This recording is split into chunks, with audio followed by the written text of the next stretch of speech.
రాజకీయాలు రసవత్తరంగా సాగుతూ ఉన్నాయి, వేడెక్కాయి. ముఖ్యమంత్రి చంద్రబాబు నాయుడు గారు ఎమ్మెల్యేల జోక్యం పదవుల విషయంలో వద్దన్నట్టయితే తెలుస్తూ ఉంది. క్షేత్రస్థాయిలో జరుగుతున్నటువంటి పరిస్థితులు, పరిణామాల మీద ముఖ్యమంత్రి ఆరా తీశారు. తెలుగుదేశానికి చెందినటువంటి ఎమ్మెల్యేలకి, ఎంపీలకి క్రాస్ స్పీకరు ఏదైతే స్థానికంగా ఇచ్చేటువంటి నామినేటెడ్ పదవులకు సంబంధించినటువంటి అంశాలకు సంబంధించి పూర్తిగా ఎమ్మెల్యేల జోక్యాన్ని ఆయన కాస్త మరి ఖండించినట్టయితే తెలుస్తూ ఉంది. అంటే ఎమ్మెల్యేల పనితీరు అంత సక్రమంగా లేదనేది బహుశా ముఖ్యమంత్రి గారి ఉద్దేశంలాగా కనిపిస్తా ఉంది.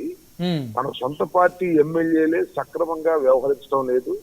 స్థానికంగా ఉన్నటువంటి పదవుల నియామకంలో వాళ్ళు చేస్తున్నటువంటి వ్యవహారాల పట్ల స్థానిక నాయకులు చాలా అసంతృప్తిగా ఉన్నారనే విషయాన్ని ముఖ్యమంత్రి గారే బహిర్గతంగా చెప్తున్నారంటే ఎంత డొల్లతనంగా పరిపాలన ఉన్నది, ఆర్గనైజేషన్ ఉన్నది అనేది చాలా స్పష్టంగా అర్థమవుతా ఉంది. ఎమ్మెల్యేలను ముఖ్యమంత్రి గారే సరిచేయాల్సిన పరిస్థితి వస్తా ఉంది. ఇంకొక అంశం ఏంటంటే స్థానికంగా ఎమ్మెల్యేలు సక్రమంగా పనిచేయటం లేదనే మాటలు కూడా బహిరంగంగానే తెలుగుదేశం వాళ్ళు మాట్లాడుతున్నారు. ఎక్కడున్నాయి? అందరూ బాగానే ఉన్నట్టున్నారు కదా రాంబాబు గారు. జనసేన వాళ్ళే మాట్లాడుతున్నారు కదా. ఎవరి మీద? తెలుగుదేశం వాళ్ళు సక్రమంగా చేయట్లేదు, మమ్మల్ని పని కూడా చేయట్లేదు, గ్రామ స్థాయిలో తగాదాలుగా ఉన్నాయని జనసేన ఎమ్మెల్యేనే మాట్లాడిన సందర్భాలు ఉన్నాయి కదా. చెప్పాలని పేరు కూడా ఎక్కడ సార్? ఎక్కడ మన బొలిశెట్టి శ్రీనివాస్ గారు మాట్లాడలేదు ఆ మధ్యన? సరే, అవేవే ఎక్కడన్నా చిన్న అంటే చిన్నయ్య అని అంటారా, లేకపోతే పెద్ద అంటారా, వాళ్ళ ఇష్టం. నాకేం అభ్యంతరం లేదు చిన్నయ్యో పెద్దయ్యో అని. ఇప్పుడు వాళ్ళ మధ్యన సఖ్యత లేదనేది చెప్తున్నారు కదా. ముఖ్యమంత్రి గారు చెప్తున్నాడు కదా, ఎమ్మెల్యేలకు క్లాస్ తీసుకోవాల్సిన పరిస్థితి ఎందుకు వచ్చింది ముఖ్యమంత్రికి? దాన్ని బట్టి వాళ్ళ డొల్లతనాన్ని వాళ్ళే చెప్పుకుంటారు తప్ప మేమేమి అంటలా.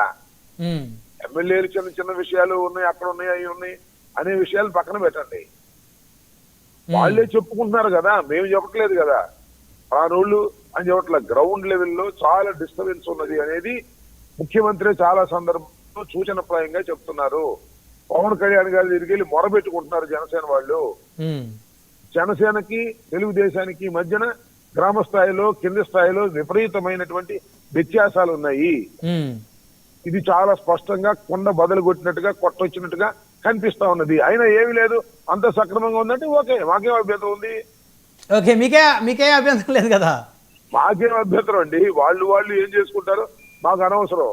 కాకపోతే బయట ముఖ్యమంత్రి చెప్తున్నాడు కదా, ఎమ్మెల్యేలని పనితీరు పట్ల ఎమ్మెల్యేలు కింది స్థాయిలో సక్రమంగా వ్యవహరించలేదని సాక్షాత్తు ముఖ్యమంత్రి వాళ్ళ క్లాస్ తీసుకునే పరిస్థితి వచ్చింది అంటే ఏం చెప్పాలి?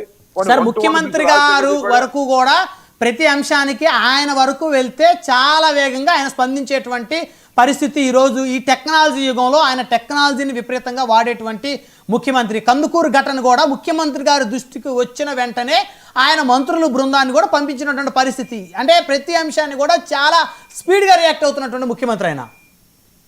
రమణాయుడు గారు, నాకు తెలియగలుగుతాను, కందుకూరు సంఘటన జరిగింది 2వ తారీఖు. అవును. ముఖ్యమంత్రి స్పందించింది 18వ తారీఖు.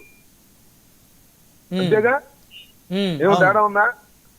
2వ తారీఖు జరిగితే 18వ తారీఖు కాదు, 20వ తారీఖు స్పందించాడు. ఎందుకు ఇంత ఆలస్యంగా స్పందించారు? టెక్నాలజీ ఉందిగా. అంటే తన రాష్ట్రంలో తాను పరిపాలన చేస్తున్నట్టు